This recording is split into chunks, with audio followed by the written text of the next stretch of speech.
أهلا وسهلا بكم مستمعي راديو صوت العرب Arab Voice. معكم ريماح خمار في برنامج كوني كما يجب أن تكوني، البرنامج الذي يعالج قضايا المرأة ويحتويها من كل جوانبها. أردت اليوم أن أسلط الضوء على موضوع أصبح موضة العصر، موضوع شاع بيننا ولم نعره أي اهتمام: زواج القاصرات. مشكلة زواج القاصرات كلها عبارة عن صفقة، مجرد نقود يغيب فيها اعتبار المرأة وكيانها وحتى حقوقها، كأنها ملك أو سلعة تباع وتشترى. والصدمة الأكبر أنهم يبررون هذه الأفعال بالاستشهاد بالدين، ودائما ما يذكرون حادثة أو قصة زواج الرسول صلى الله عليه وسلم من عائشة، وأنه تزوجها وهي في 9 من عمرها. وهذا أمر خلافي اختلف فيه العلماء، ليس عليه إجماع أمة، وما نزلت آية في القرآن تقول تزوجوا بنات عمرهم 9 أو 10 سنوات.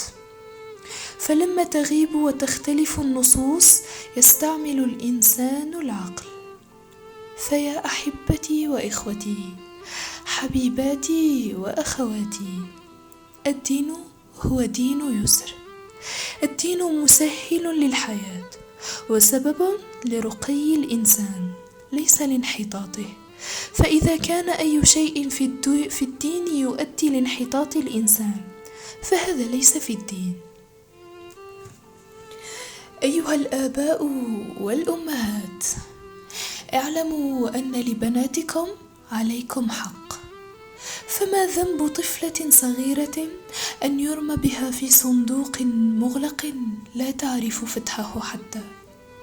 كيف تطاوعكم قلوبكم أن ترموا بفلذات أكبادكم إلى التهلكة من أجل قرش أو 2؟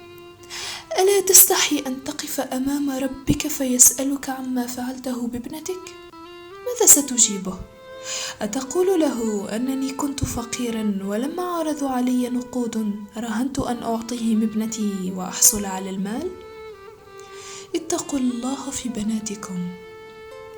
وأنت أيتها الأم الكريمة، حافظي على بناتك، فهن المؤنسات كما وصفهم الرسول صلى الله عليه وسلم.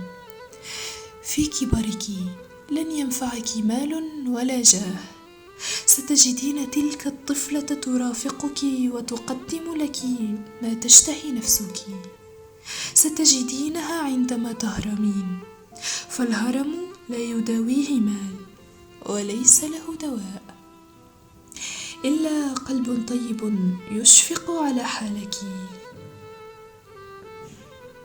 والله انكسر قلبي على فتاة 16 من عمرها وهي تحمل رضيعا بين يديها وتقول أنها أصبحت أم في سن مبكر، بينما أنا كنت أتمتع بطفولتي وصباي. هي كانت تحمل على عاتقها مسؤولية الأسرة والأم المربية والمرأة المهتمة بزوجها وبابنتها وبيتها. ألا تحن قلوبكم على هذه الأنامل القطنية الناعمة؟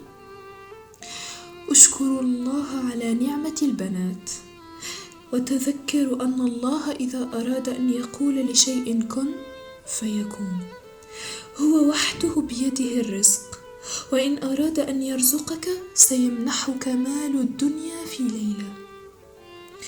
فقد تذكروا، لا تحرموا بناتكم من عيش طفولتهم، لأنكم ستحاسبون عليهم يوم تلاقوا ربكم.